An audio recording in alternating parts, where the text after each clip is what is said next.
call it the third rail of American politics. I'm referring, of course, to health care. It's an issue that can bring a campaign or a presidency to the brink of disaster. Obamacare, as the Republicans like to call it, has divided Washington and indeed the whole country. Yet in the last few days, Republican Mitt Romney and others have come out with health care plans that sound suspiciously like President Obama's.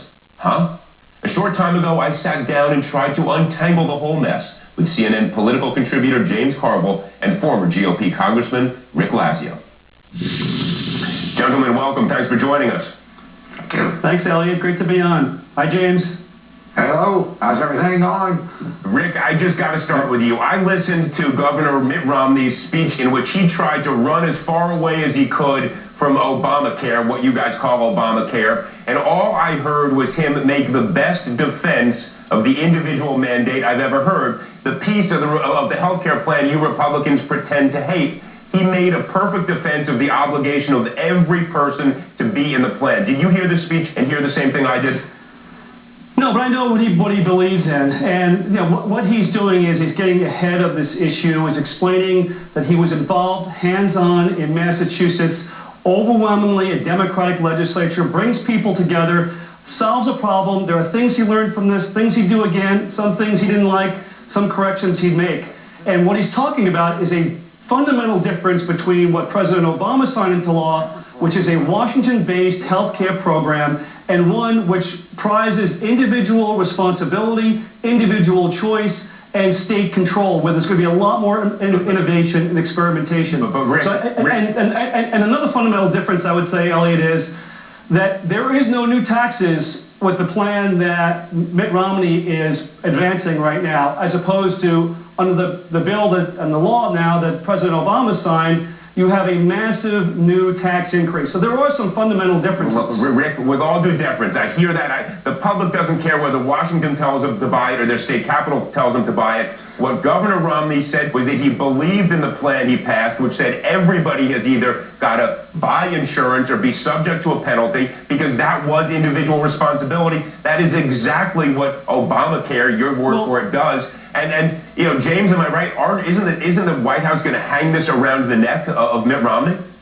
Well, I don't think they have to do anything. I think the other Republicans are. But interestingly enough, we found out that former Speaker Newt Gingrich, along with Dempsey to Hillary Clinton, came out for an individual mandate in 2005.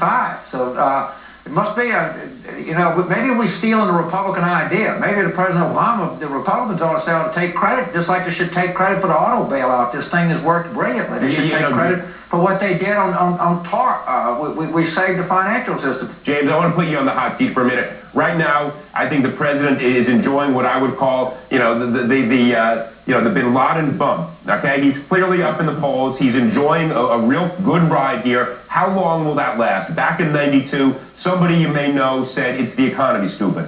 When does the economy come back and drive first of all, there's some. Don't know yet, but the job growth seems to be picking up. But that continues, the bump will last a little longer.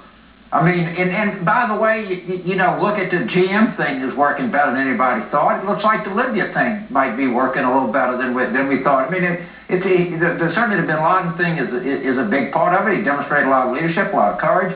But if it goes back into creating 50,000 jobs a month, it's not going to last long. Rick, your candidate who's got the single best idea to get jobs going. If you ask me about who do I think has got the plan, you've got to say that Mitt Romney, given his experience as a CEO of turning the Winter Olympics around a disastrous situation, somebody who understands the real economy, somebody who's got strong advisors, somebody who understands that we've got to become much more competitive. Listen, as a nation, I don't care who the president is, from which party, our major struggle is going to be to become competitive with Asia, which is a growing competitor in almost every area. And the fact that if we think that we have an entitlement to innovation and growth and to leading a value-added economy globally, we're sadly mistaken. We really need a fundamental change in direction. Numbers here. Rick, let's deal with numbers here for a minute. The reality is there have been more jobs created under President Obama, and we're seeing more jobs per month now than under President Bush. So, I mean,